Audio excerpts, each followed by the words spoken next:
worse.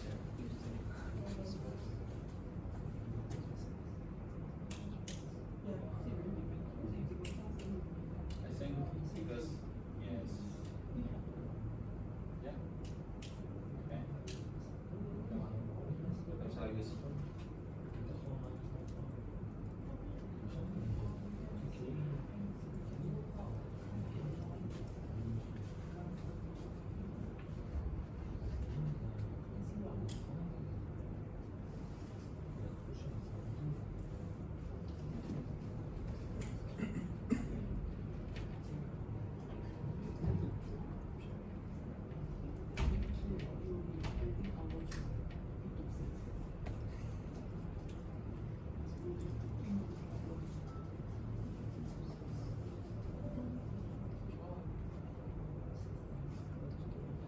Okay.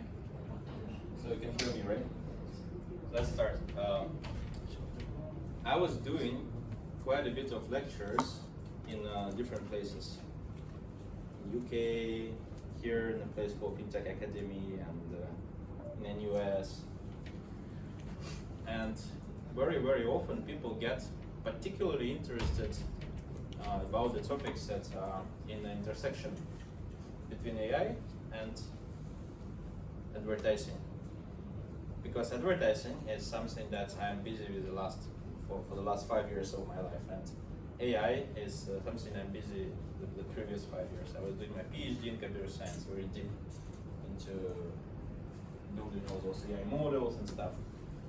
Then I moved into business, and I was doing a lot of ad stuff like bidding, targeting, and in the process we had to, actually crack how things work, because if you don't, then you cannot build products around this. And now I say it's actually quite an advantage of myself because I never worked in Facebook and Google, so I can openly talk how it works. But also at the same time, nobody gonna restrict me on anything, either sign any NDAs or whatever. There was a conference this year in February called WSDM, where actually Facebook people flew to Singapore to do a couple of workshops on AI. And then they attended my talk about transparency on AI. And they asked so many questions, and those questions were very deep. So I was quite surprised, like how come somebody asking me, in a computer science conference, how come somebody asking me so many deep questions about ads? And then I asked him who you are, tell me. And he's like, oh, I'm actually heading the Facebook's organic output timeline and everything. So these people who can, technically put any banner in front of everyone in the world for a few minutes till they will be shut and kicked out from the job. So very powerful. So they're actually in charge of those algorithms that work. And then I said, okay, since you're first Facebook, tell me where I was wrong. And he's like, actually no, you was not wrong, but it's a public knowledge, right? And I'm like, okay, if it's a public knowledge, how come I'm the only one in Singapore talking about this? And then I thought, okay, so since people really want to know about this, and we happen to know all these things, why don't we share it with everyone and advocate for transparency of all those systems? Because they are monopolies, right? And they are quite often decide things for us, and they're also doing it by leveraging our advertising budgets. And it's not right. So we need to know how it works, and that's why we started this course of lectures. We plan to have it maybe once per few months, maybe every month. We will see how it goes. We're gonna get other marketeers joining in. So we kind of want to build a community around this about transparent advertising that brings value to advertisers, to the people who see the ads, and a little bit like balances this ecosystem. So yeah, so today we're gonna talk about AI stuff and how this AI applied in digital ads under the hood of Facebook's and Google's. So just for me a little bit to understand to which extent you guys are already familiar. So how many of you doing AI or know how AI works? Okay, that's good, because Depending how deep you want to go. Because I have quite a substantial part about AI, so it's good that you don't know, means you won't feel too boring. Okay, and how many of you running ads? Great. So yeah, then that means we are quite good in finding the right audience for this. So first, how AI works. AI needs, well, generally computers, they need the data to be processed first. You cannot just feed the data into a machine and machine like, oh, okay, sure, got it. We kind of get a little bit of this with ChatGPT recently, but if you look under the hood of that, there's still natural language processing model that processes word by word and kind of predicts what's the next word gonna happen, and that's how it generates the stuff. So machines, they remain the same. They still operate with digits, with vectors and stuff. So yeah, I need to understand the data, and there's multiple types of data available here. So one of them is, for example, you can present the data in the form of types of words that are used. So this just one way of doing it. For example, you can look at different types of words, different types of people are using, and the guy called Pennebecker, he was on the previous slide. He kind of figured out the things that if I'm a leader, then I tend to use word we few times more often as compared to if I'm a follower. So followers say I, leaders say we, for example. And this is an obvious thing that we could kind of guess, right? But when working on our research back in university, we were figuring out things like fat people tend to make more grammatical mistakes. Tell me why fat people might make more grammatical mistakes. I don't know. Is that the fingers are too fat? You cannot hit it. Yes, yeah, you have an idea. Well, what's the reason? I thought it was a big. Yeah, so the reason is because both grammatical mistake and high BMI are correlated with your level of discipline. Those two things are both indicators that you are not too disciplined. Yeah. So, and this kind of relationship they can get from data when you represent data in this way, like a dictionary. So you can extract some topics. For example, it's called Latin topic modeling. We, as a computer scientist, we're quite deep in it, but just treat it as a thing that figure out what are the topics the text is talking about. And every text has words. We can calculate the distribution of documents across topics and the distribution of each topic across the words. So topics are distributed by, represented by words, and documents are represented by topics. Now, if you take lots and lots of documents, and you see how well they're distributed between different types of topics, you'll find that some documents are very much yellow, where yellow, let's say, science. And some other documents will be very much purple, where purple is about some life, organism, and all these kind of things. So this also helps computers to understand the data, the textual data, because it's no longer just blah blah blah something. It is a vector of topics or different types of words, or even the words themselves. So computer now working with words, and therefore computer can understand the stuff. So this is quite an important concept. But how about images, right? Our data is our world is very visual. So how do we deal with images? Actually, there's also a very simple way. Look at my face. I've got a cap. Actually, the color above my cap is very different from under my cap, and it's also different from the background. So you can calculate the changes of the colors. We call it kind of gradients, right? So changes of directions, of color change, of intensity change. So those things are capable of describing every person in a very personal, any item in a very unique way. And if you kind of rotate the picture, or zoom in or zoom out, it will still remain the same. And this is why way of representing the images is called SIFT, scale invariant feature transform. Quite old technology nowadays is neural networks and doing convolutions. Well, generally speaking, it's the same thing. You don't treat image as pixels. You treat image as patterns. of changing of the color, or changing of the background, or changing of something else. And then you can use that to compare one face, for example, to another face. So you can compare two types of faces, and then you can tell whether it's the same person or not. In fact, facial recognition systems are trained exactly this way.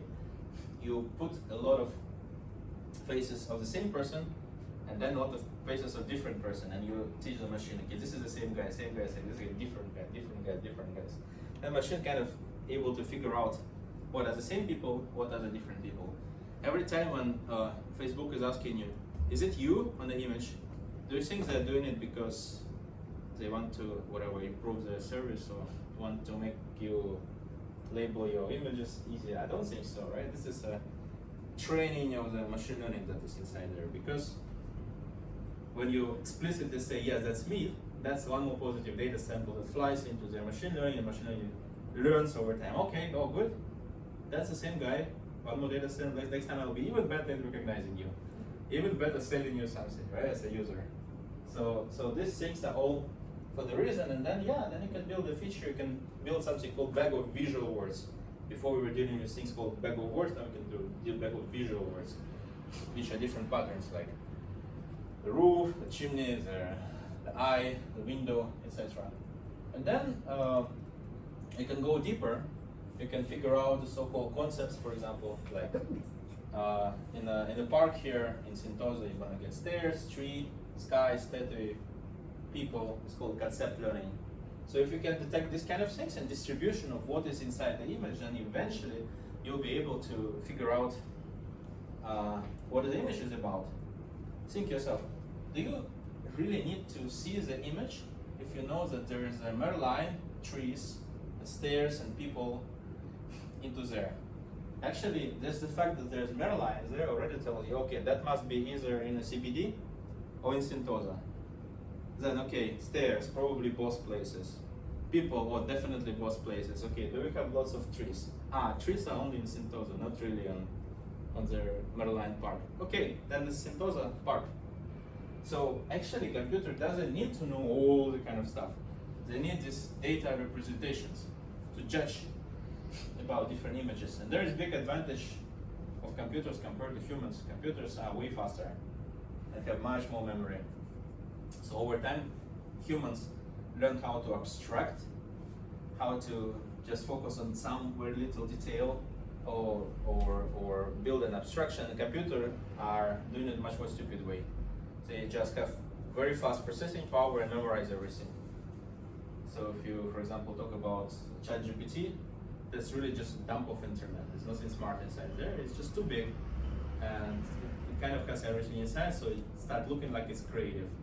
Actually, it's just a really huge model that remembers the whole internet. That's why it kind of communicates with you, whatever. So computers then learn how to distinguish different types of objects, which are sometimes ridiculous to us, like how to distinguish, I don't know, a mouse from a pot, from a squirrel, from a chair, from a cactus, from a fighter jet. You have to feed a lot of data of each of these things to let computer learn how to distinguish flower versus penguin. This is not how humans think, right? It just sounds weird. Why would we want to distinguish flowers and penguins? But apparently for computers that's not obvious. You kind of really need to train computer to distinguish flowers from penguins and from everything else. And then we have thousands of these kind of things that the computer trained to distinguish, more than actually even the types of objects that we know. And eventually we get all these models trained, and then we can confidently tell that this is zebra, this is not zebra, this is also not zebra. This is motorbike, this is another some, I don't know, the result of some affair of the horses, I don't know. The donkey, right? I don't know. Anyway, so eventually, when we represent the data, we also want to train machine learning models. So now, data can be represented as a huge vector of different things, like types of words, whatever it will. But it can be represented even in 2D space. In fact, 2D space. Y and X. And the color means the label. So for example, we are trying to predict whether you are startup of block 71, like that, or you came here just for this lecture. And in a, let's say, x-axis will be the distance to your office location, and then the y-axis will be how much time you spent around here last week. Because you could spend time here but not be in a startup, or you could also have office location not here, but you could be a startup here, but most likely your office will be located somewhere in here, and you probably will be spending quite a bit of time in these offices. So you end up being in a green zone. And everybody else whose office is far away from here, which will be around this, or who didn't spend too much time in block 71, they will be in the red zone, not startups from this community. I mean, I made up this. I mean, this is a bit weird problem and weird type of solving it, but yeah, just imagine that this are the two axes. So now we know which are startups and which are not startups. And we decided to predict for this new data point whether these guys are also, let's say, I don't know where you're from. I want to predict whether you're a local startup or not. I'm gonna ask you how close you are to the people who are, I'm gonna ask you where is your office located. It will be here, and then I will be asking how much time you spent in block 71 last week. Then you end up being somewhere here, and then I see who your neighbors are. And most of your neighbors will be also green color, also startups here, your actual friends. Then I will make a decision, okay, you're most likely startup here as well, and I will be right because I know. But yeah, usually we don't know in advance, we want to predict. So this point will become also green. Then eventually, yeah, from the key nearest neighbors. And then, yeah, then you'll make a decision that you're also startup, and next time you will participate in the next evaluation phase, right? So next time when we will be evaluating one more person, your neighbor, we will be able to leverage the knowledge about you to do a more precise prediction. So, for those who don't know what's AI, here you go, this AI. I mean, really, that's all. I tell you more. This is not just AI, this is like advanced one, because it learns. Like some people say, okay, machine learning is something that learns first and then predict. This one learns on the fly, really almost Skynet from Terminator movie. Yeah, and the whole principle is as simple as this. Of course, neural networks that are used in different places by big data companies, they are different, they are more advanced, they process billions of parameters like ChatGPT and all this. But the essence is the same. You know something in the past, then you're using that knowledge to predict something new, then you easily retrain and incorporate that knowledge to do further predictions. And the key thing here is to measure the distance between one person to another person, because if I wouldn't know about him, where he is actually located, and how much time he spends in the office, no way I'm going to predict that he is from startup that is located in box 71. So this is our feature space, our data descriptors. And once I know, then I can predict. So it's also why very important to choose the right features for our problem. Because let's say, if I know his age and maybe his nationality, it won't help me. It will be some data, but not data useful to solve our task. This is AI, and this thing is very funny way used in different social networks and big data processing systems that we are facing. So what is this? This is a screenshot of Facebook after one of the breakdowns of Facebook. You know, sometimes the CDNs are not working, so they are like replacing the images with some captions. So this caption say, oh, this image has night, sky, and outdoor. And then the second image is supposed to have a flower on it. And this one is sky, cloud, outdoor. Is it very useful for you? Would you like to see the image, or you would like to see this kind of caption? I think you want to see the image. But when Facebook is broken down, they only show you the caption. Question, whether this caption was created and profiled just for the sake of you actually knowing what's in there. Yeah, you are nodding your head. I also don't think that is the way, right? In fact, what's happening in Facebook, you can test it by yourself at home. You can upload some content in there, let's say picture of yourself, selfie. And then you can right click, if you Google Chrome, you can right click and click inspect. And then inside there, you will be able to find these kind of things. Image may contain, something like that. So Facebook will actually immediately apply this profiling on you. Something like I was explaining before, like zebra versus not zebra and all these kind of things. Figure out all the way who you are and who you are not. Put it in database, and later you'll be using it to show you ads or not to show you ads. And yes, and for your convenience, it will also be making the captions for the images, which is completely not the reason why they're doing so. And the same thing happening with faces.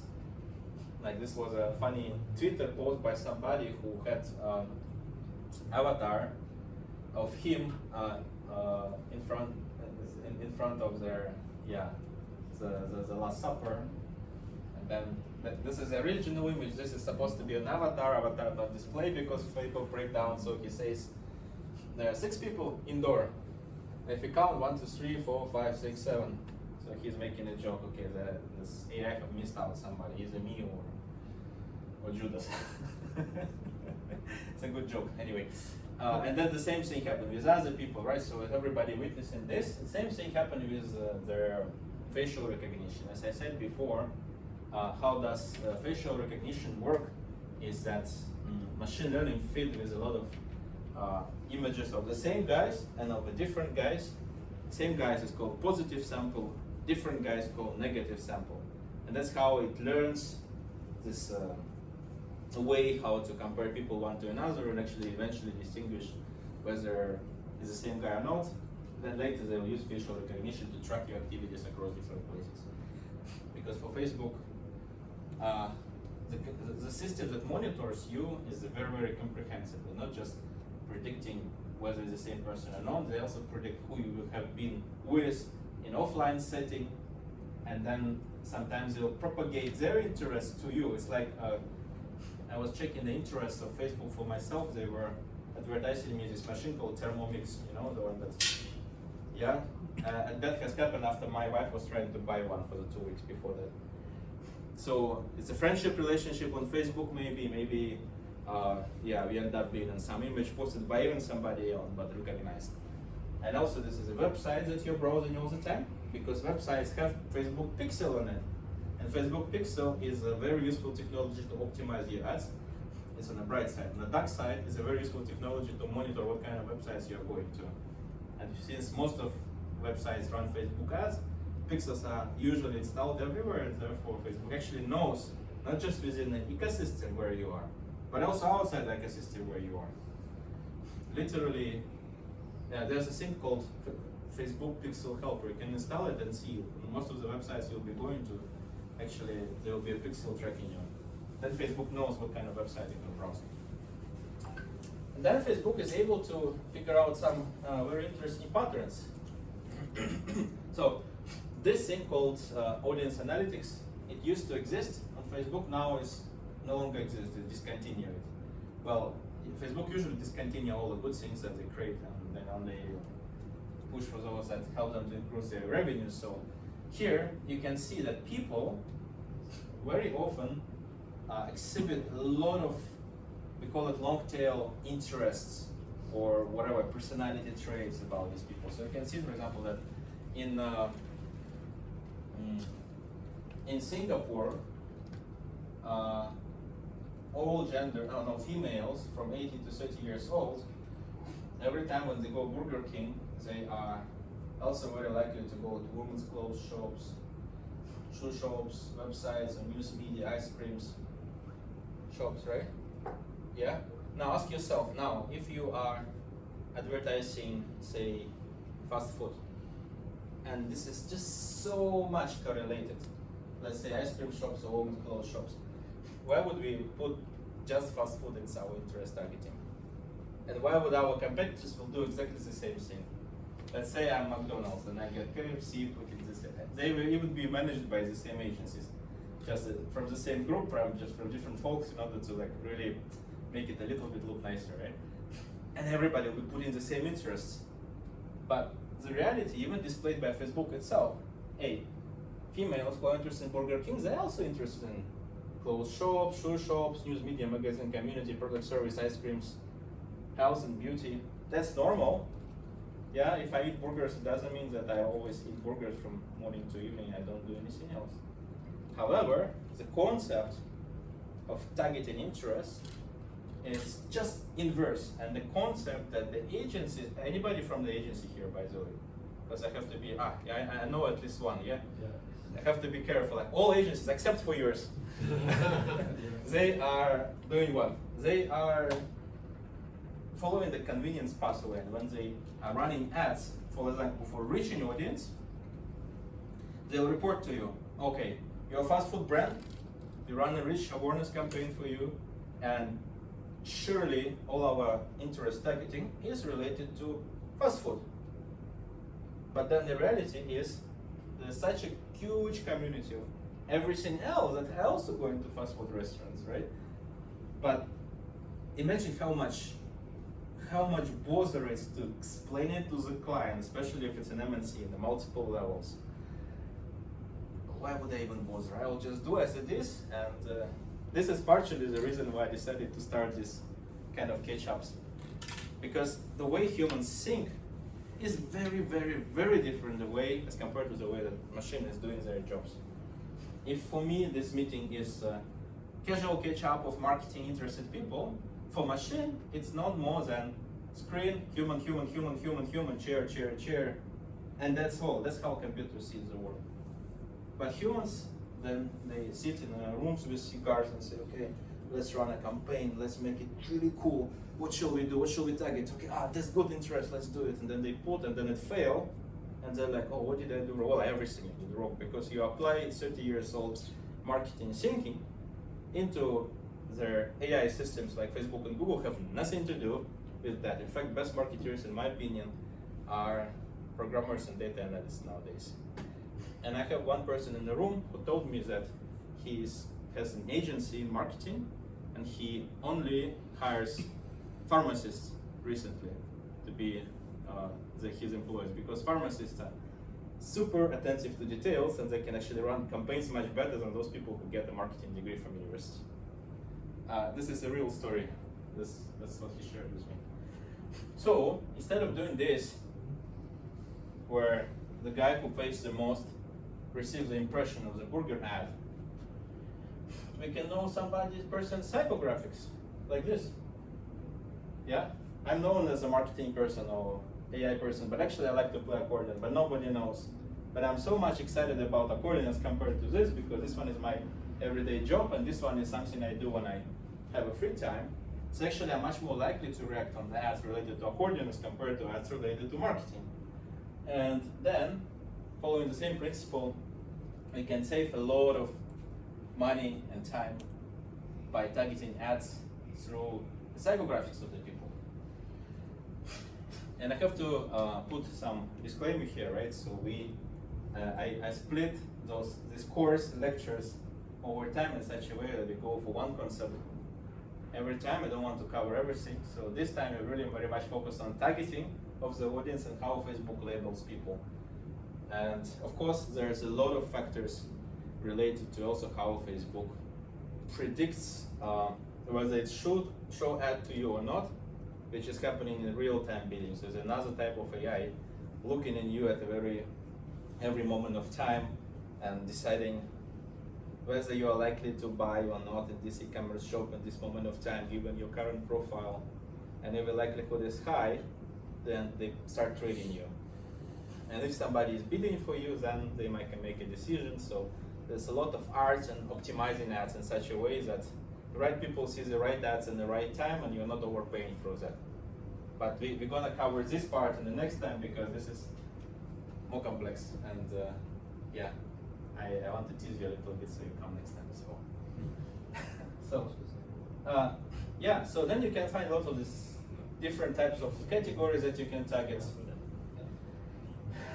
Yeah, and you are coming up with something called long tail ad targeting. So there were some marketers asking me.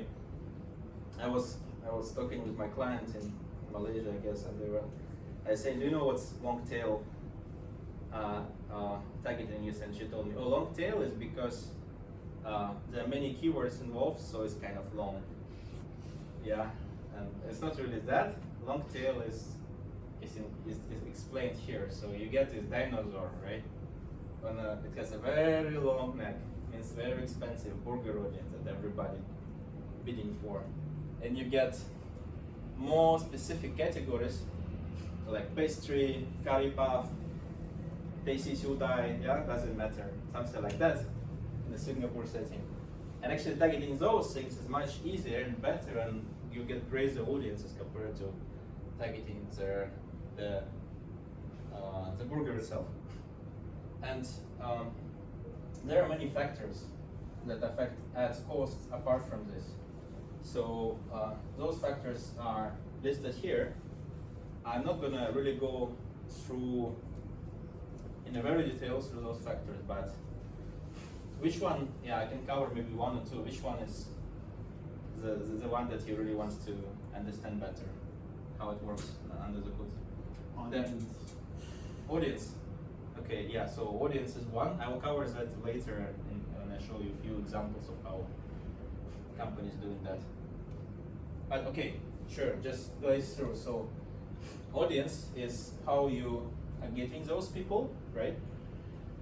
How do you figure out what are the actual true interests of those people that you want to address, not just like following those typical media planning kind of ways, yeah? How do you really understand what these people are interested about? So, and when you target the right audience, not right in terms of the keyword you put in, but right in terms of the actual desires, then this is definitely increase your ad performance, because these people are just more relevant. Your CTRs will increase, your conversion rates will increase. McDonald's in Thailand once mentioned that, hey, we really knew that this audience exists, but we completely don't know how to find it.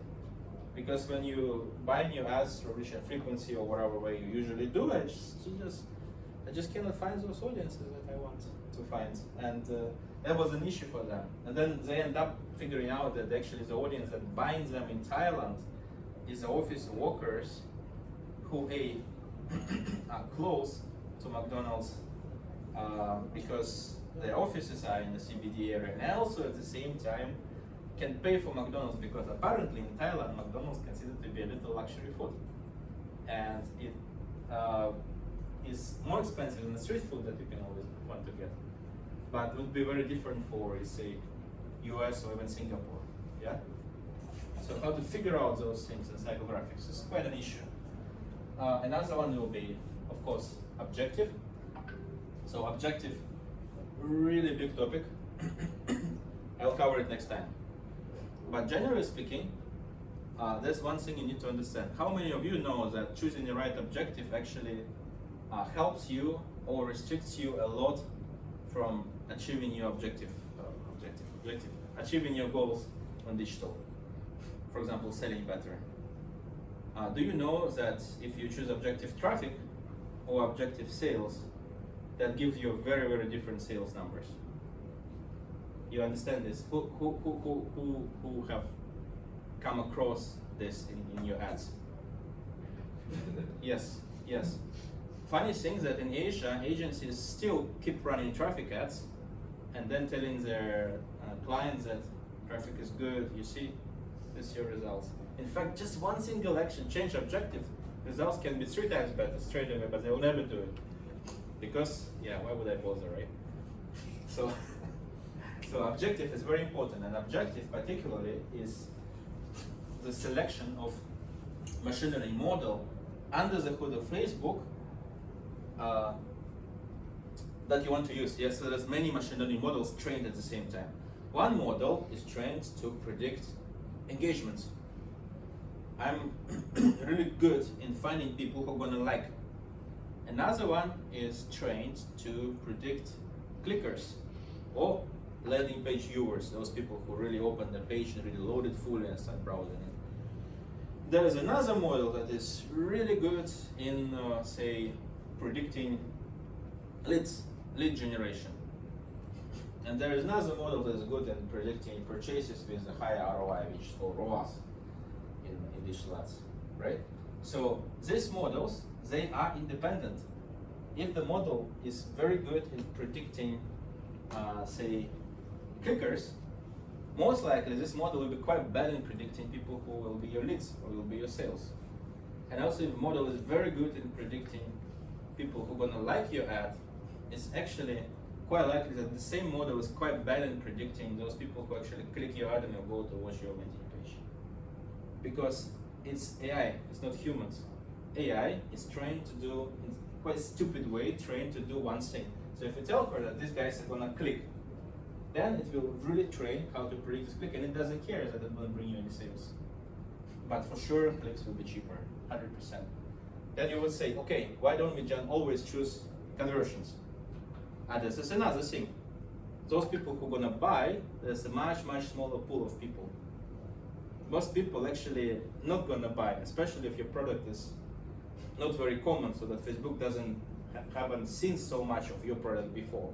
So they even don't know how to compare one product to another. Remember the features, how we compare one thing to another. They don't even have that much data to learn from. Okay, then maybe you will need to, we call it, run a higher funnel types of objectives, so that we teach the Facebook how to do the certain, how to drive the traffic first, then later over time through remarketing or through performance ads we can drive the performance things. So always reflect on your objectives. Yes. Meaning, Yes. if you're a new kid on the block, so you want to build first brand awareness, and then understand how you're going to configure the sales or leads or traffic, whatever. So this is the first thing you need to decide on. Of course, and this is traditional media planning, right? How we have our funnel, we want to build awareness, and we build the traffic to properly set up a landing page that educate our customer, which we eventually might convert through our conversion objectives. Yes, sure. There's two problems here. First, people know this, they're deployed, but they run it to the same landing page in the same way, and just in a very not in-depth kind of thought manner. And the second problem is, what is awareness? What's the point of view for you to know that lots and lots of people have seen your ad and you just optimize for the cost of showing the ad? Maybe those people will be ever even interested in your product at all. So I think, and this is my personal opinion, right? Pretty much against Facebook, because Facebook earns most of the money from awareness ads. Because you don't need to deliver anything, you just show and great. Yeah, but generally speaking, the biggest advantage of digital advertising is that you have a feedback in real time. You immediately know which ads are working, and what is working is another question. You define what is working for you, and what ads don't work. And you can always judge the quality of the traffic coming in. So actually, I don't even recommend too much of running ads on the awareness-rich stuff. I would say something that starts really making sense is the traffic and below, because at least you know what the type of traffic is there. So many of our partners, they switch from rich to traffic, because at least you can see how many people really clicked, who people have seen, what is the CTRs, what is the really landing page loads, how much they did it. But there are different opinions about this as well, yeah? So I agree with you. I have a follow-up question though. What's the difference regarding Facebook between a campaign of brand awareness and reach? Not too much different. They're pretty much the same. Because in both campaigns, these guys are optimizing for just buying traffic as cheap as possible. And usually as cheap as possible traffic usually means not very high quality traffic. So it's like you're gonna get to, like, especially if you don't put too much budgets on it. Like running rich ads with a little budget completely doesn't make any sense. at least if you cover whole Singapore, then yeah, you would also get those people who are relevant to you. But if you're like a small budget, just because somebody told you that you have to do it because the funnel looks like this way, you shouldn't do this. So it's like Block 71 gets a really great event, and there were a lot of food left, like a little bit half-bite pizza there, and then a few cakes. Some of them were on the floor already, so just put it back. Yeah, and then you come in with your rich campaign, grab all this and say, yes, I put my ad in front of lots of, it could be a lot of food in terms of kg, right? But all the right pizzas and the most tasty cakes will be eaten before you come. At least if you run traffic ads, at least you have chance to, like take the whole tray of the cakes and bring with you, kind of. I'm not sure whether this is a good is a good comparison, but winning an auction in digital means that you were able to pay more than others for your audience. So when you want to run awareness and reach ads, you are optimizing Facebook to pay as least as possible. Means all the high quality audience is already bought by somebody else, and you're just getting the cheap, strange kind of people. So if you run a lot of money into this, and most likely over time you're going to buy a whole audience here and there, and then awareness would make sense. But if you run small budgets, you're going to just get the some not so good audiences, and you're just going to waste your money. But when you optimize for clicks and landing page views, at least you can measure your traffic quality. If you see it's not good enough, you just stop this activity. You can try something else. Digital is all about continuous measurement. In Asia, I've got clients who make one ad and run it for half a year. And sometimes they put a lot of budget into it if you're a bigger brand. And they say, oh, but my process is so complicated, I have to prove it here and here and here. Sometimes, oh, my HQ give it to me. Actually, I cannot change anything. And you tell them, okay, but your creative reached the fatigue. You cannot use it anymore. And they're like, oh, to get a new creative, I have to request there and there and there. So maybe after 2 months, I'm gonna get it. And then for me, it's just so funny to listen to this because I get some other folks who also work with us in US. And they're like, okay, I've got 5 or 6 funnels to test this week, which is roughly 40 creatives. And each of these 40 creatives have its own website, landing page as they're testing. Inside the landing page, there's a micro demo of the product itself. It's usually a digital product, like an app or game. And then, okay, we run. Okay, this works, this doesn't work. Okay, switch, relocate.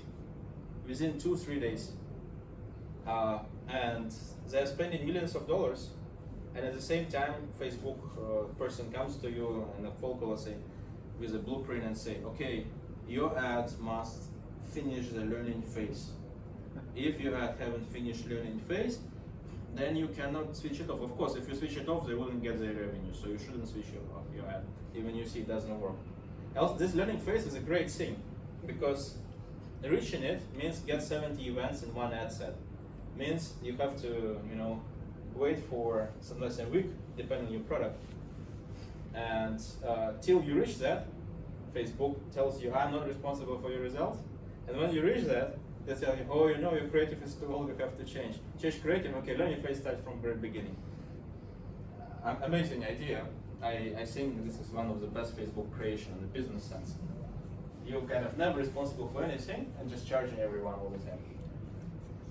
So the time of the day, yeah, different time, different auction, different number of people browsing their phones when they go back home, browsing their phones, so this Facebook start trading you. Also more brands start advertising at the same time, so you're gonna get different results. The placement, the way you put your ad in, and relevance score. So relevance score is a funny thing. Relevance score is actually the key decision, is a key factor that defines the price of your ad. And it's 100% defined by Facebook. So, in fact, the price of your ad is defined by Facebook 100% in any occasion, wherever you do. those who run a lot of ads, you probably know that something like, oh, your ads are doing so well, 1 week, 2 weeks, yeah, great. And then suddenly, oh, 3 times more expensive. You're like, what happened? Nothing happened. Facebook is saying everything is great. And then this happens for 2 weeks, your ads like really bad, then going back good again. What happened? Oh, well, we know that Facebook actually updates, roll out the new updates all the time of the targeting, of the remapping of their audiences, and they also need to update their machine learning models. Machine learning models, when they don't have too much data, they don't do predictions correctly. They try to evaluate whether you are likely to be a burger, buy a burger, but actually you only after 2 weeks Facebook will really figure out that actually you're not interested. Through your money, through the money of the advertisers. Advertisers actually paying Facebook to let it train its own models of who is reacting on what. And you cannot do anything because it's a monopoly, right? Well, Google is another one, but Google is a different type of channel. You're using Google to get your warm traffic usually, right? Those who already consider your product. So we hope that TikTok will grow fast and it will balance the whole. But right now in Asia, it's nowhere close, right? So we still. So what this thing shows is that the more relevant product to your targeting, to your copy, the higher likely you get a higher score. But yeah, we know that it's not always how it works. And then a lot of things, a lot of factors we cannot affect, right? The target audience we cannot affect, or we cannot affect the relevance score. So now I'm gonna tell you how we do it in Somin, okay? But you can do this by yourself as well. I really don't want you to look at it as me trying to sell anything. I want you to look at this as the whole concept, as the whole concept. The things are very different because I do have clients who already were doing this when I came, but usually those guys are A/B testing things, as I say, 40 creatives, 7 funnels. They come up with those ideas by themselves. One funny example was an app was selling fortune telling services. Like I'm gonna tell, like palm reading. You scan and you get your future. They spend like from a few $100,000 to $1 million per month on Facebook ads. And one of the most high performing interests for them was called newlywed and dog food. That was driving the best leads for palm reading. And then somebody in Singapore spending like $5,000 per month and say, okay, let's build a proper funnel and put all my interest targeting inside and just like make it proper. And somebody else in US targeting newlywed and dog food to sell a palm reading app and earning lots of money from digital by doing so. This is the world we are living in. Yeah, so we can think about psychographics, and psychographics is something very nice because we might know about this lady much more and compared to the data in our CRM. And if she's our persona, we can target her better. So the way we were doing it in our company, again, you can do it by yourself as well. You can try to study your audience and really figure out what else they're interested in, because they're interested in so many more things. Like a Burger King people were very much interested in, for example, ice cream shops or female clothes. In banking is the same thing. If I have a credit card, does it mean that I'm like meditating on credit cards day and night? No, I just get one everybody needs, and then I go to my ice cream shop and then the Burger King to use this credit card there. Then why would you target credit cards when trying to sell credit cards? Yeah, so in the second step, we were analyzing this audience just like how I explained to you. Detecting all those concepts and figuring out what are the actual interests of the people. Then try to figure out those interests that are less competitive. On Google, you can do it in the Google itself. It actually estimates the competition of keywords. On Meta, you cannot really do it, but you can predict it, and then you can test, quickly see which works, which doesn't work, and only fit the budgets of all that works, like a dog food and these kind of things. And then you have to optimize it, right? So there's many bidding platforms available. Or you can get just a really smart performance marketer who know how to optimize ads. In Asia, one of the biggest problems is people don't know what to look at when they're optimizing their ads. When you don't have conversions, you just say, okay, no conversions, what should I do? But actually, if you look into your data, you'll see so many proxy metrics. Sometimes your conversion get 2 times higher because your conversion rate dropped, but your CPM remains the same, means you're still buying ads at the same price. And also your CTR remains the same, means people are still equally interested. So that means what? Means Facebook updated something, and therefore the internal machine learning model of Facebook don't show ads to right people. Or sometimes your CTR is the same, CPM is the same, but let's say your cost per landing page view get twice higher, means half of the people no longer loading your landing page anymore. And you're like, okay. And then you go to the technical team and say, guys, did you update landing page recently? And they're like, yeah, we did. Yeah, so my ad become 2 times worse because half of the people even don't load it. They just don't like it because in this area, internet is not very good for something like this, right?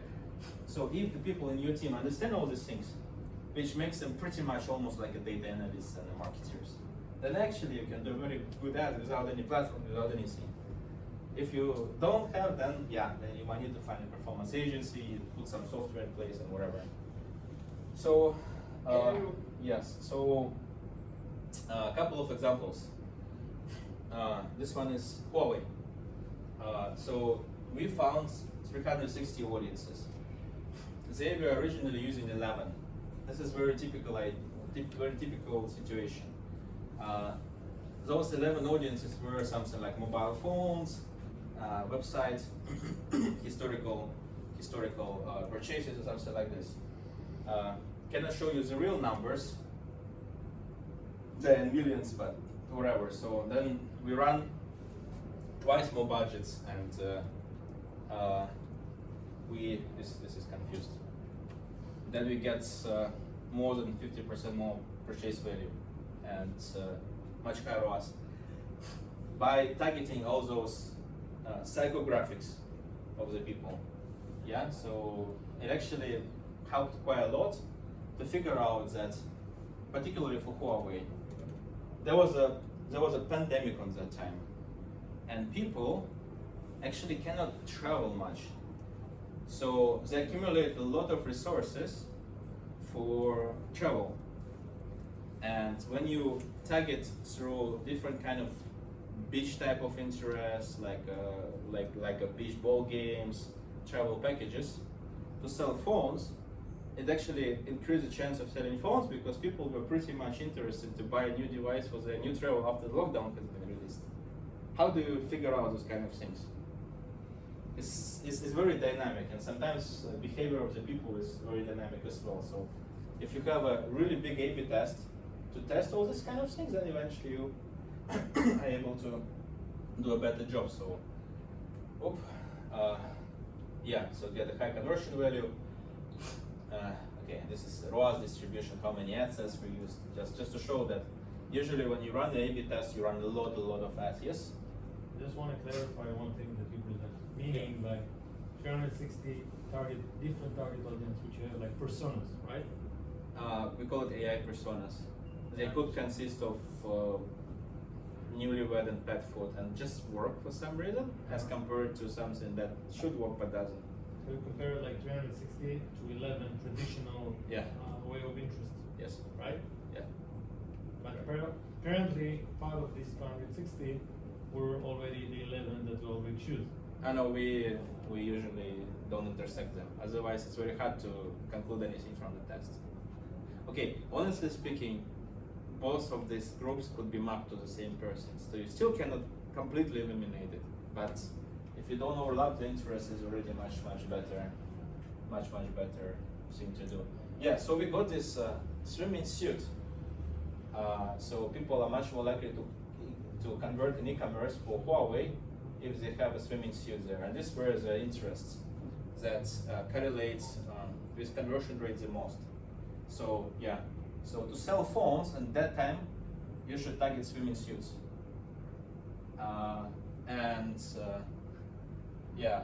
Home appliances, University of California, agriculture, tablet computers.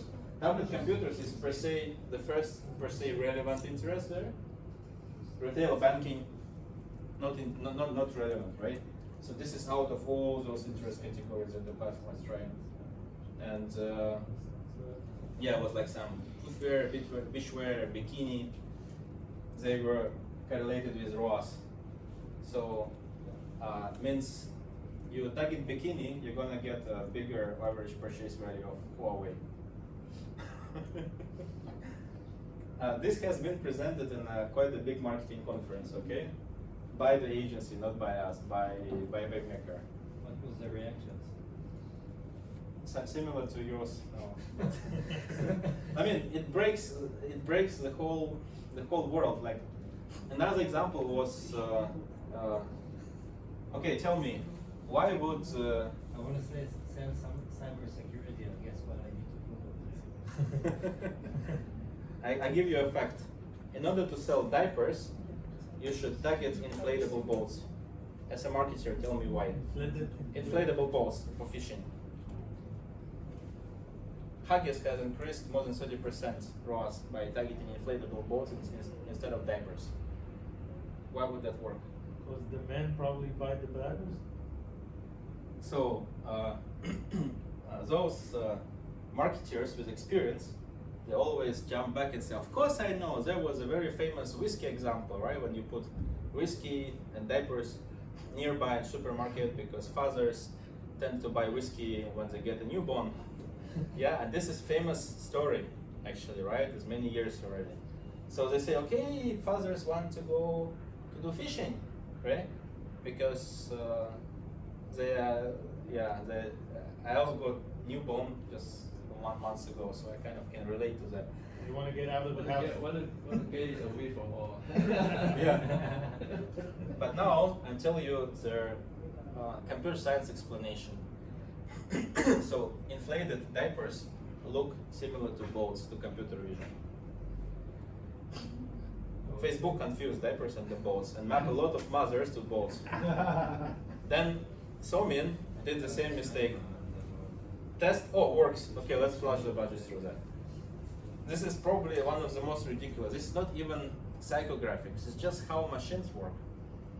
But I always like to give this example because I really want marketing community to step out of this thinking that A means A, B means B. Actually, A means Z, B means lambda or something like this. And this is the reality of the digital ads. If you want to do it right, you better free up yourself from there fast. So for Citibank, kind of similar thing, right? 5.6 million data points analyzed, 124 ad sets, 525 ads. One of the best audiences, audience 30, audience 28, audience 33, they were selling blockchain, roof tiles, pipe fitting, theater, tablet computers, automation, street reading, skyscraper. 38.1 cheaper cost per lead for credit cards. If you do credit cards, that was the original agency was doing for Citibank, which was also Waymaker, by the way. It helped them to win that client in that market after they applied this because they get much more leads. Then we repeated that with a different Citibank product in Middle East as well, City Gold. I'll send this to you guys, yeah? So those who didn't register and haven't prior register, you get your email, I'll send it to you. So, yeah, many. Automobile, retail, McDonald's, M1 in Singapore, telcos, KFC. KFC just made it twice cheaper within 1.5 months in Turkey. So, yeah. So what I was trying to say this time is that the way we tend to think about ads is very different, and the purpose of today's talk is not really, I mean, I teach you something and you learn it, but the purpose is to shock you and to establish your journey towards really figuring out how those things work. Because apparently when it comes to digital, everything you tend to think about marketing is slightly different from what it is. And while creative things like strategy, they are indirectly affected by this. The actual execution, super crucial. That's why getting strong in-house teams or agencies that you really track and monitor. Those guys who really know all these things. It's very important. Otherwise, you'll be wasting a lot of money because humans and computers is a very different kind of animals, and you need to think like computer in order to really be effective in digital ads. So yeah, I'm finishing here. I will continue on some more interesting things about how to execute the ads next time. This is actually a little bit related to the next lecture, because the next lecture I'll be talking about how Facebook and Google predict which ad gonna work and which ad not gonna work. How do they do this kind of predictions? How can you even draw the heat maps? And actually, how can you also monitor ads of your competitors? Because if you can train a machine learning model that is capable of predicting whether this ad gonna work or not, which is exactly what Facebook doing every millisecond for millions of ads around the world, then you can tell how well your competitor's ad gonna work or not. And from there, you can make your ads better. You can strategize better, and you can even use generative AI to do a much better job for the content you create. So my vision of the future of marketing is that there are going to be not too many of the human involved in the execution side, because it's just wrong. I mean, why would you want to put your grandma to drive a Ferrari, right, or something like that, right? You should use Michael Schumacher, or I don't know, in some other, right, to drive Ferrari. So same thing here is humans are not capable of managing such a huge systems, especially when they're so inconvenient and complex as Facebook, Google, and all this. But what humans really need to focus on analyzing the results, because Facebook and Google is not just a place for you to place ads and generate leads.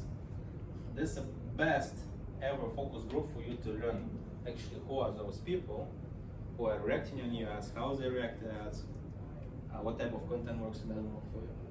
And me, being a data scientist, originally an AI professor, I really advocate for that, because I think this is a way how we can make this thing much more efficient and also make the ads more relevant, so people will be annoyed by what you're pushing to them. So you can try the tool we just developed. We don't sell it. So this thing, the one on the video, you can just scan and put your competitors in and see whether it's capable of predicting which works, what doesn't work for your competitors. This is a free tool at the moment. Okay, so any questions?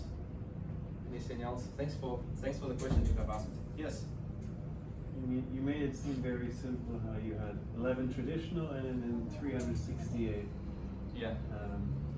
How do you go about getting those psychographic insights? How the way I have explained it in the very beginning, right? So you've got your audiences that follow the brand, and you also get the audiences that follow the competitors. So you can use computer vision to predict what those people are interested in.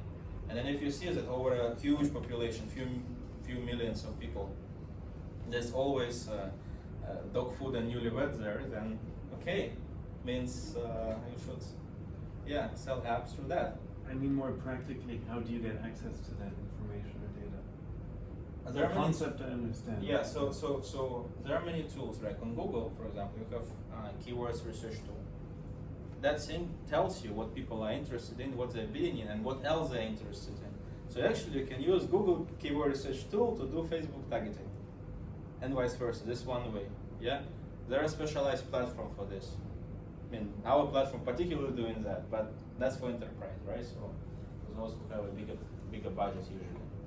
You can even use a search bar in Google, because it always autocomplete your query. You type something, it will give you 10, 20, or 30 things that people are also interested if you're taking this. You used to have for Facebook audience analytics tool, but sorry, no longer. They took away. Very irritating. I think Facebook would also took away the ads library if they could, Yeah, But because of transparency, they have to put it. they have to put it, and for Google they also put. You notice they never advertise it. They Yeah. never say, "Hey, figure out what the brands are targeting Yeah, at yeah, you. yeah. Go to that library." Why don't they tell everyone? Yeah. They put it there, and they never ever tell you about this thing exists. Luckily, we can build this kind of software, right? So we put large language models and Facebook as library together, so we get a whole library content and explain what kind of brand related to what kind of audience, what kind of customer needs they push for, what kind of topic categories they push through. Then you can have a much better idea of what your competitors are doing, what works for them. And if certain ads are working for them because it's predicted, then you can pass it to your creative team and say, okay guys, something like this is something that works for my competitor at this point of time, why don't we do something like this as well? And then you start doing it in much more healthier fashion in a sense. So we believe that every single step can be automated here, right? Targeting can be automated, optimization of the ads can be automated, decision making and planning can be automated as well. In fact, Facebook already did it, just they just didn't give you access to it. And creative can be automated. In fact, copy generation already can be automated by many platforms like copy.ai and ChatGPT itself. And we also have Facebook working hard on image and video generation automatically as well. Maybe for not for enterprise, because you have to go through compliance, brand books and stuff, but at least for SMEs. So they hire 30 people in the beginning of this year just for image and video generation technology on Facebook, and I think maybe by the end of the year they will release something where you can generate it. Yes? Okay. Hi, my name is Hi. Frederick. I'm actually a AI expert, kind of. Okay. And I patented something for this sort of stuff. I just want to ask you, I'm not a Facebook campaign expert, but I did this back in 2017-18, Okay. before they started to clamp down on the pixels and going into crawling all the data. Can I just ask you, in the last 2 years, what are the data sets that Facebook has taken away and put in that is useful for your target audience? So they definitely take away their audience analysis tool, which no longer, so you're no longer able to see what are the correlations between different interests and stuff there. This is a big loss, and this has happened exactly, well, a little bit longer than 1 year ago. It was in July last year. And they have detached and put together Facebook Ads Library, which is a place where you can see everybody's ads, which is a good thing, but they never tell anyone unless you know you leverage on it as well on this tool. We get that data. One of the biggest things that makes Facebook work worse in the past years is their cookies and iOS stuff, which is another funny thing. iOS, like, okay, we are fighting for privacy, let's release iOS 14, which will let you be, more privacy preserved and aware and everything. And then you look at this, and you look at the ad budgets. The moment that ad budgets start dropping for Facebook because it becomes less secure, at the same time, iOS search ads start growing, right? So this is, see, the problem of community is that they're not doing this privacy stuff for the sake of privacy. They're doing it just to fight against each other to get a bigger market share. Have you used large language model to crawl all the, I think I just did a bit of research when you were talking. They have this technology called deep text from Meta AI, which is in charge of all the new AI models. Have you, or maybe in your opinion, have you used large language model to find the association, like I saw your bikini or whatever? So it may be lost to the human eyes, but when I understand all the comments and the follow-up comments and response, the large language model can actually see the correlations that is blindsided, because as humans we don't see that. Have you experienced with that? I actually write a lot about large language models on Forbes. You can find my columns there. It's in the last 4 5 articles about Great. LLMs, Yeah. ChatGPT particularly. Second, how we use it or not. See, the way large language models work is they technically, as any NLP, they predict the next word. Yeah, It's a I mean, type. I teach this all the time. Yeah. But So- have you used this? So, since they are typical NLP works, every time when it comes to calculating something like correlations and stuff, actually quite bad. They hallucinate about that. However, we tried looking for whether LLMs can help you to find the bigger pool of interest to target, and I think out of all the proposals of LLM, maybe 20% of them could work. Is there a way to capture all the comments and all the, when people share on social media and draw it down into a CSV file or something like that? Or it is not possible because I'm not familiar with the social media tools. You can scrap it. It's a lot of research that scrapping the own data sets. is Okay, always- so you're going to do the web scraping, is it? Yeah, you have Okay. to do scrapping, then you can get it. But this data is never provided by Facebook because it's bread and butter.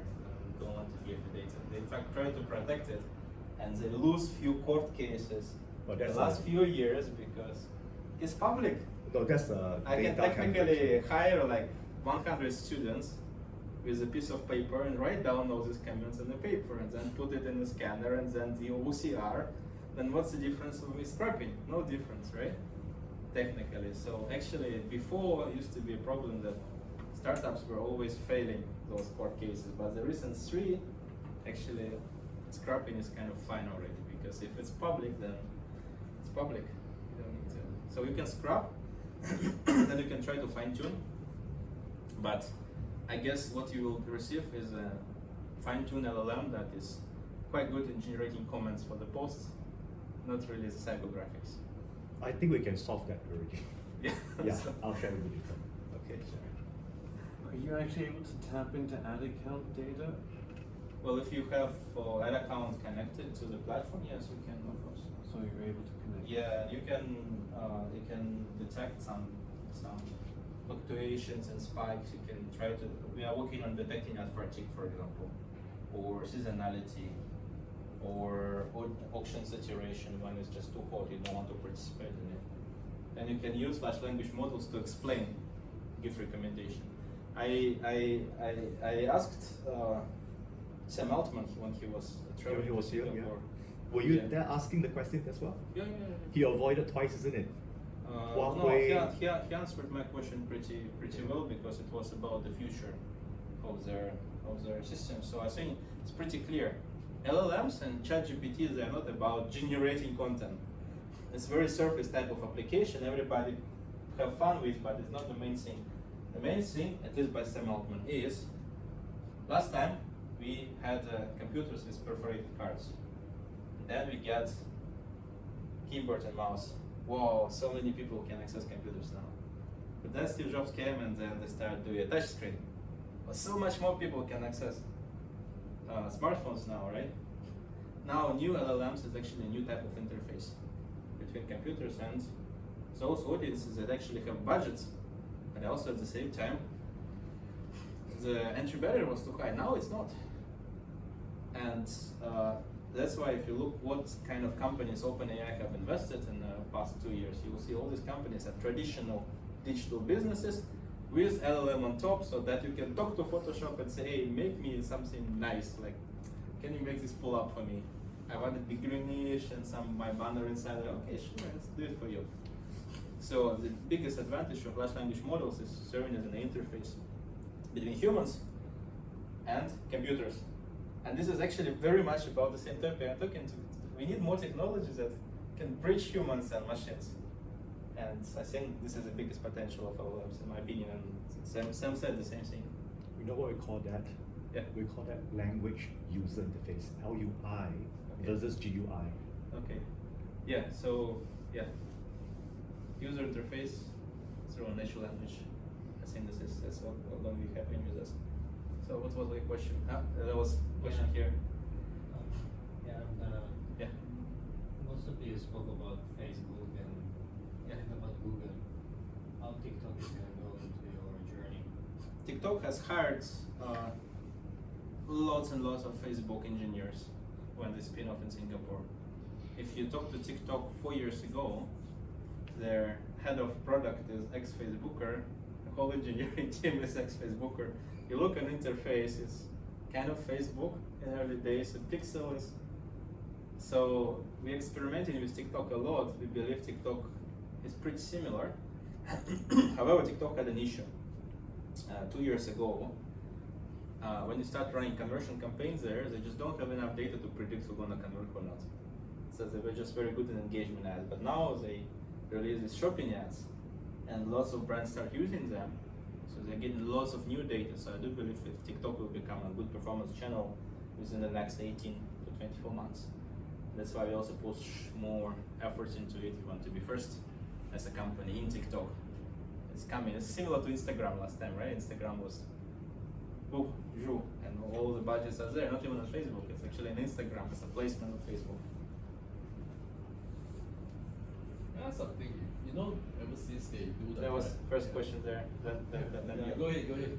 I just to try and pick your brain, you know, if you can fast forward 10 years, how the ad industry is going to change, because I mean you talked about like getting better personas, conversion, but it's the same thing for the last 20 years. Do you see anything changing on the way ads are delivered? Because I don't know about other people in the room, but personally I just like I don't click on ads. Like, if I do Google search, I don't know if you do the same thing, but all the sponsored ones I skip and then I go check the organic ones. So do you see any, like, how can AI really? Don't forget that you're a perfect sample of a size of 1. Yeah. Yeah. Those So businesses maybe just wouldn't me. exist. Maybe just me. So Most people here are weird ones, to be honest. They are not a very good representative sample of those people who are clicking ads. But what was 20 years ago is that there was not too much programmatic infrastructure there. In fact, Google has patented their profiling just about 15 to 20 years ago. Before that, ads were served like same as banners on the street. I just push it to some people, get the amount of impressions, you pay for that, you are done. Line, just 5 years ago, Line is Messenger from Never. In Taiwan and Japan, just 4 years ago, they were doing this. They didn't have any programmatic bidding or whatever. Yes, that was a drastic change from just showing ad, which was really good for agencies because they don't need to do anything and just build relationships, same as TV, same thing, to making super dynamic, transparent, and all this is the biggest change in the last 20 years.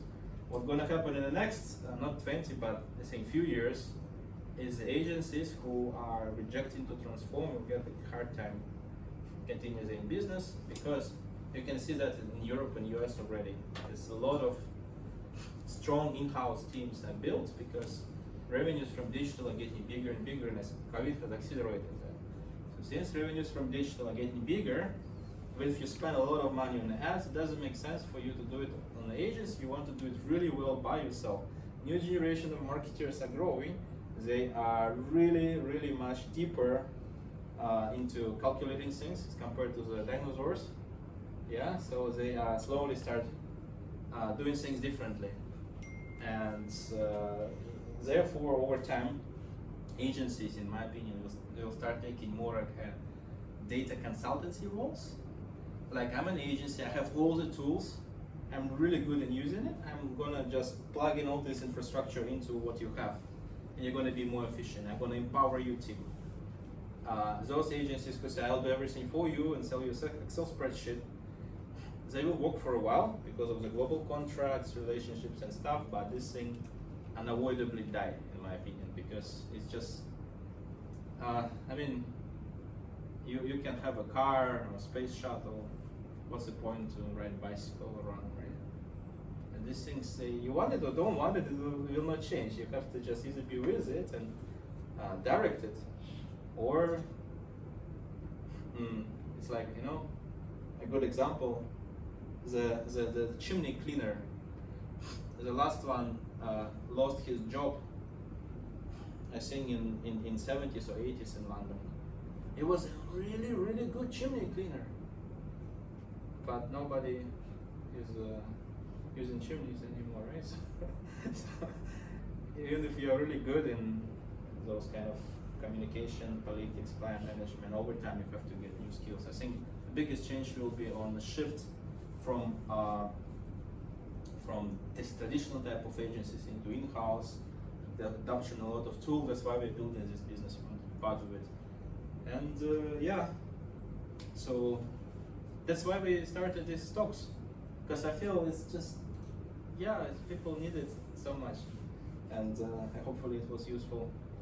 Yes, what was your question? I just, you know what, well, you know, I run an agency, right? So, it's like, I think the last 2 years the last 1 year actually has been the greatest change that, you know, we had to like deal with. In fact, we had to like literally, the media buyer role had to like almost like reimagine it. Become pharmacists. Yeah, I mean they have to learn more about marketing things that they never had to do ever in their life. So you know, Facebook has this thing, right? My question was that about this thing about, you know, they've been trying to like adjust their audiences ever since this privacy came out, and there was a lot of like consolidation. What they try to do, you know, I mean, like, you know, they always have this notice that says, oh, you know, some of their audience is no longer available. You know, they're like taking away audiences, like trying to mash them bigger. Is there like a AI reasoning behind it? I think there's much more business reasoning than AI reasoning behind it. Facebook is constantly trying to get as much as possible things to be done automatically. That's why you get advantage this, advantage that. Yes, Is that taking advantage of you, right? Yeah, so that's that's taking what advantage. yeah, so I wouldn't be surprised if one day the manual bidding will disappear. And there are two reasons. AI reason is that indeed there's more data and more comprehensive models that can make decisions by itself, which is a good thing, right? Bad thing is if those models make wrong decisions, you don't really have any leverage to control it by yourself. So you'll have to fully rely on a pretty much monopolistic company, and you wouldn't have really a second option to do it. There is even a rumor that there will be a lot of this federated learning and employed in Facebooks and Googles, where advertisers will train the mini models on their side, on their data, and then they upload it into Facebook, which I assume will reduce a lot of computational resource for them, and it proves that. So it's like advertisers will be training machine learning models for Facebook, and Facebook will plug it in and choose based on that model who to show ad, who not to show ad. So it's very automated, and the reason why they reduce targeting is because they don't want you to choose too much, and because it's much harder for them to maintain, right? So small audience, you have to have a model about this audience. You have to deal with the auction, and also small audience, nobody targets, so you're gonna get smaller CPMs. Why would you? You'd rather consolidate all together and decide CPMs by yourself, so you can get higher price per ad. And you have to agree with it, and your clients as well. Yeah. I think the most challenging part, you know, one of our clients' biggest line is actually NUS over here. So, which is also the hardest, because if you think about it, right, you're dealing with marketing people that wants to choose the Facebook ads audience. It's like they think that, you know, they know it best. And I think the most frustrating thing for us is like, you know, sometimes it's like they want, oh, please show me your, what's the target audience? It's like what you said, right? I mean, the bikini and all those things, right? I mean, if I show it to them, they'll say you're crazy and I'm not going to. Exactly. So this is the thing. I do face this, and there's a solution for this. So I do face this with some SMEs in Asia. They say, yeah, show me the audience, because I want to make sure that you're targeting the right people. Correct, yeah. So when you run awareness ads, what are you gonna do? There's no any indicator showing that this audience is good or bad, apart from the targeting name itself. So people assume, okay, targeting name is correct, means everything is correct. However, if you go lower in the funnel and you show that the audiences that you have converting better, or at least driving a better traffic, then you can explain and say you want more sales or you want the correct targeting. Yeah. So in fact, this is what we did with some of our partners. They had the sales departments come in and saying this, show me your audience, do it right. Then if you establish a proper infrastructure that shows that conversions are happening when you're doing it the way you discover as compared to right, then people will be their own business enemies if they wouldn't follow what you say. But if you run awareness ads, yeah. There's one little example what PepsiCo did. So they were running micro focus groups. They were showing ads to these focus groups and to everyone, and then they were trying to overlap how many people from the focus group actually have seen the ad through those offline targeting. The platform called Tiburon. This way they kind of were validating how much their awareness ads actually hitting the right audience. But it's PepsiCo, right? How can you expect it from Chicken Rice Private Limited? Cannot, right? Cannot. So they will be the one wasting their money, which is what we want to fight against. Yes? I have a question, Aleks. Because you're Well, looking at me. almost, Sorry. you're almost raising your hand. No, I just. But can I just ask you, since you talked to me, have you heard of Meta segment anything model? Segment anything? Yeah. No, I haven't heard about it. What is it? You can actually Google for it. They came up with it's a foundation model for images. Okay. Yeah, they are pretty. So it's not the meta that is used in the meta ads. This is a. It is. It's a model that is one of the embeddings, right? That they're No, using. it's actually the meta ads itself. Okay, sure. Yeah. Okay. So that means if I take a picture of this place right now, you will know that. Okay. Yeah. Do you I remember know. that? Yeah. It's a few years old. Right? No. It's just released in March this year. So maybe I don't know the latest. Yeah, models. because I'm chasing after all the AI models all the time. There was some models in Meta that were actually indeed segmenting the space, not just predicting what is in it there, but drawing the shapes very well around. Yeah, So this is maybe- actually the continuation. Yeah, so maybe this is one of the iterations. Yeah. Sure. So you have not heard of it being used yet, is it? I think they have lots of models, and I have a data science team who working on it all the time. It's still not inside the placement, the app Now placement. you cannot tell it. You don't know what exactly they're using. But I would assume that not, because the heavier the model, the harder to apply it on billions of the impressions that they're serving. So if you look at Amazon's, Rakutan's, what they're using is something super simple. Because once you want to scale it, it becomes very hard for you to do it fast enough, and your user experience will suffer from that.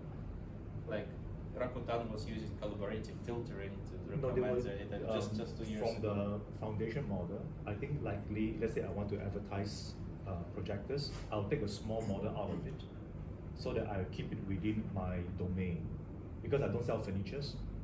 So whenever somebody take a picture of a room or best denki and then they see a projector, I think that's where my ads will appear. I do not compete with the rest of the world. Right. They do it either via fine tuning or by just localizing this through hashes, but this is really too technical, okay? Oh, you can discuss that later. No worries. Okay, thank you very much. All come for the next one as well. We try to make this use some cadence over time so that you can just discuss together. I'll try to get some new people as well. Okay, thank you.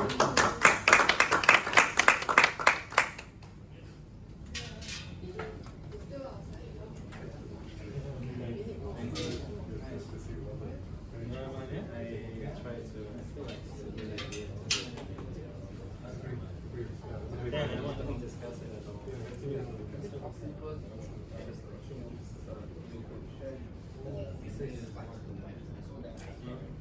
View them because Yeah, I of course. because I'm a registered under them, right? Sure, even if you are not. I registered. Yeah, yeah. Yeah. You can give me a name card. Or I like got a name card right now. I do have a name card.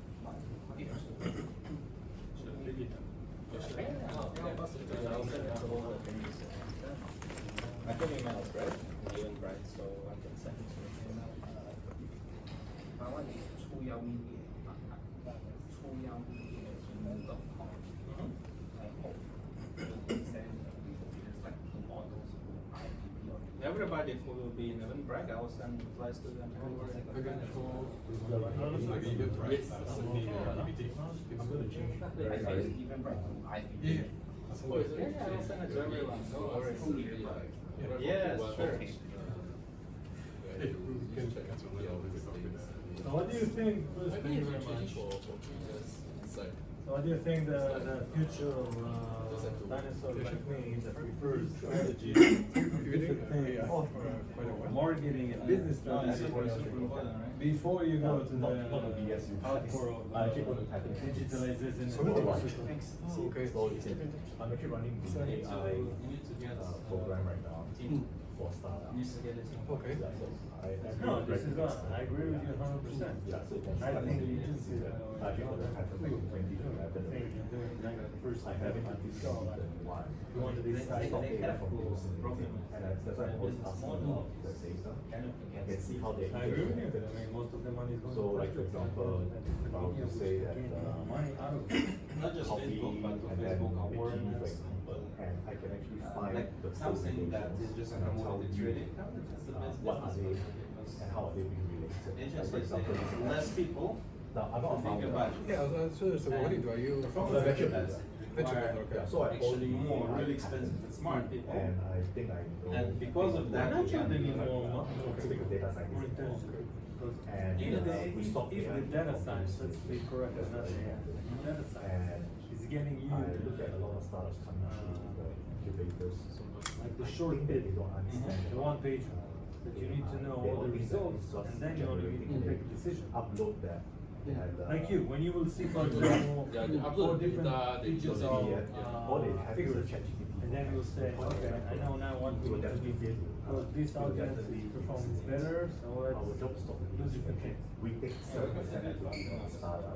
Yeah, that's what I'm trying to That's the understand. So you problem. come in as a consultant to the startup. We are the expert. The good performance teams that I've seen, they're not necessarily big, but they're very focused. They safe, really very difficult. partners are maybe like even They're very agile. So now a lot of so the startup Because I coming see big brands like I said to them, I will rather park them. Yeah, And then I get those folks spending like X times of money with those guys. Yeah. This And are then I best do what every single day, the whole night, monitoring people who are sitting and working on it, right? like for example social media, right? It is, because you're speeding on every word, on every I'm segment not of self- I'm just using this Correct. Yeah. That's what I say, strategy is super important. Based on different And brands, I already know media what she's planning talking in a about. proper way based on the data. It's also very So you important. don't not AI, you do a lot of transcript, right? What companies, Whatever she says, and then from here, you can see the objects, I can tap and I can fire don't off. have the right team members, the right infrastructure, But right this, planning. I was trying to get to, because I just feel like so boring is that maybe it's just like I'm a outlier, right? But if you look at the results of Google or YouTube or something, yeah. Which ad brings you what kind of sales? What's conversion rate? What is directly personal AI? Doesn't matter. Right, so you will. That's what I want to get to, right? You hear things like Mine journey, right? That goes can on generate more like strategies images. So than only media. let me think like So you once mentioned you get Pepsi. the So it's an ad from Pepsi, right? Guy, soccer player with a Pepsi in the hand, Like the and example the you shirt show, that he's doesn't wearing. matter. To change depending on Like who you said, is viewing the ad, right? it You was see never it with better. Manchester It's not United, you see improved. Manchester City, and I see with Tottenham. Of course. Yeah. It's the same You ad, have to- right? But it's just like something like me Exactly. turning. What I think is that And change your model. social That's media. right. So social media So the right now leaders, is a lot of your organization, your This is the Gen 1 where you actually share and let people know about what you like, what you don't like. Yeah. And Yeah, if you but get I mean, that's bad that it's comment you, and the right? photo tagging. Well, it This is depends. another thing. They have to be somebody And then you else see who people will, respond back to you. Right? with And No, you I'm can not talking actually about, no. digest- As a bro, digest all meaning the like, words. what's the next thing you do? Not regarding like social media or stuff like that. This is not what I'm saying. This. What I'm trying to say And is, that's where AI will let's say digital That's marketing, it. right? Because It's some kind of actually digital. help you Exactly. Knows see these things interrelationships. But even transform the ad itself, like what you just showed me this demo, right? This is really refreshing. I'm watching whoever is talking about the topic that I like, and while this person is talking, maybe something will change. Just There like is this empire of digital ads that Definitely agree all the time. focusing on the data and the results and then change the products. These people who post to less than and then somebody else, and you thought that it's going to be comfort food. Well, it depends where. Rolls and something else. Yes. And we do a food ranking. That, oh, Yeah. But for McDonald's, for example, right, they have 9 markets. swimming and food. Well, that I Yes, work you know, in as a human being, yeah. we cannot see Yeah. close Yes. association. Yeah, so It's the they same have 9 markets of It's not McDonald's done at and the rest of Facebook franchise. level. Because Franchise is very well there's a lot of things that is I agree with you. The teams inside making things right. The franchise.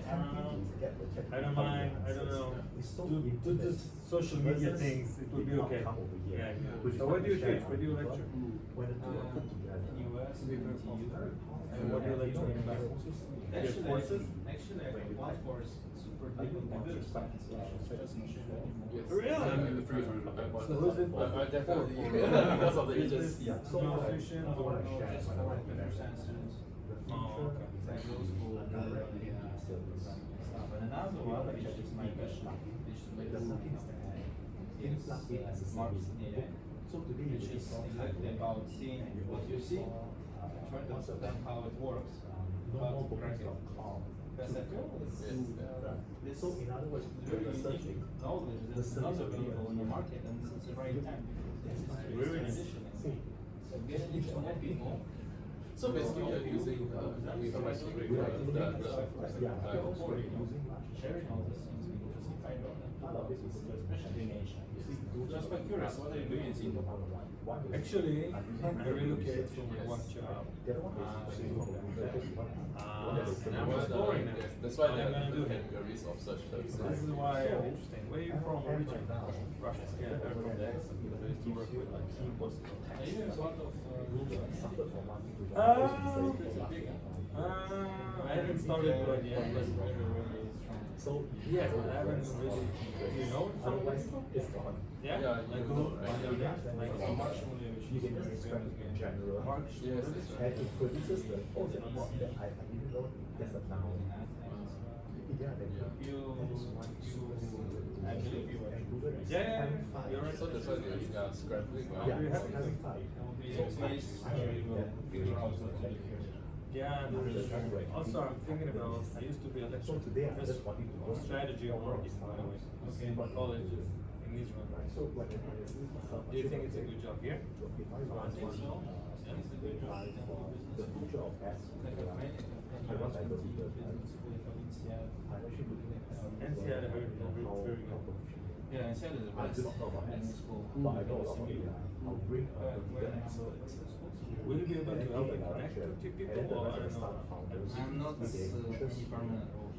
Do an AI for You have a course, right? vertical, in this case. But my course is in and out, in and out. My computer science full-fledged course is not in Singapore. Yeah, and Oh, it's because online? my job is to Where? just Like, One is called AI Marketing the Institute, next another one is generation of Russian AI University. centric Third one is solution for sometimes every particular.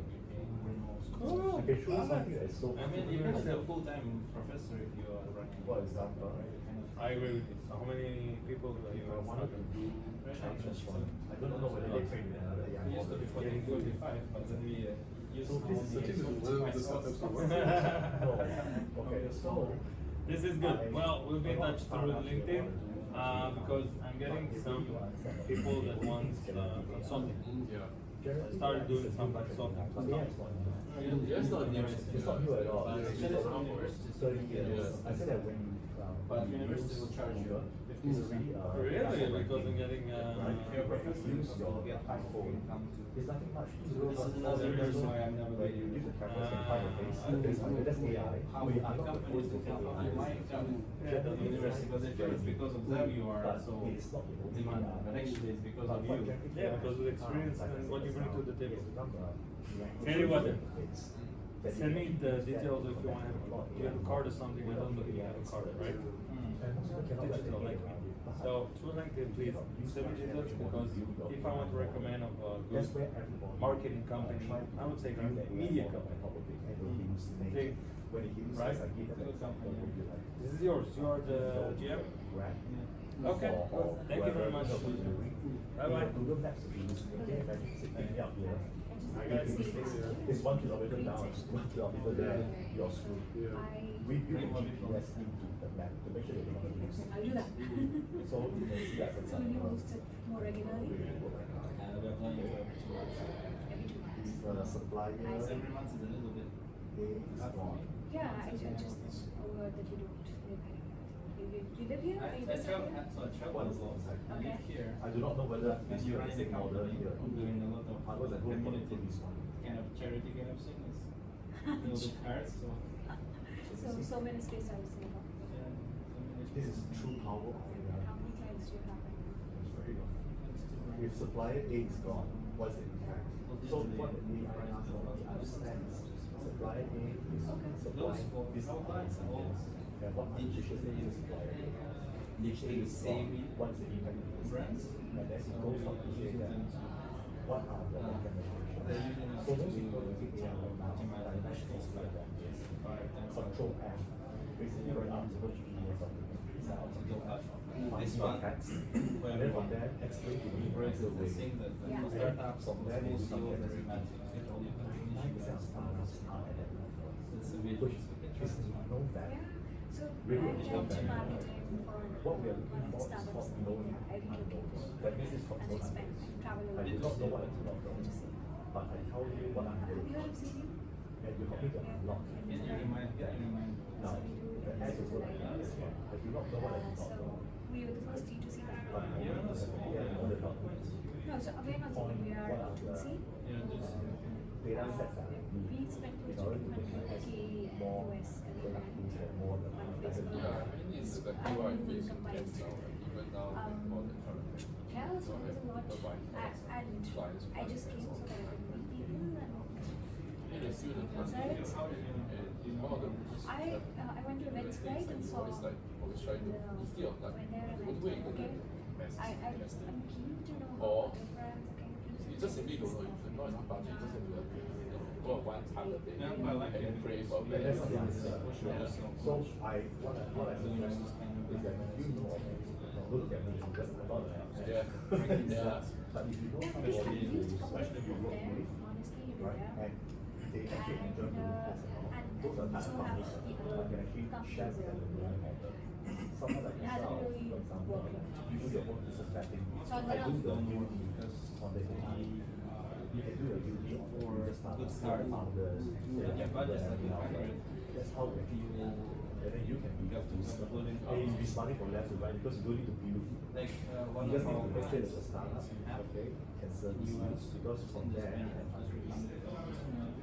Yeah, it's so much easier when everybody's user Yeah, exactly. So that's why I mean I Oh, you did it. yes, I thought I mean as in like no, because I'm trying to so I wanted to overseas team who's always content people who are making Yeah. fun sure of that whatever.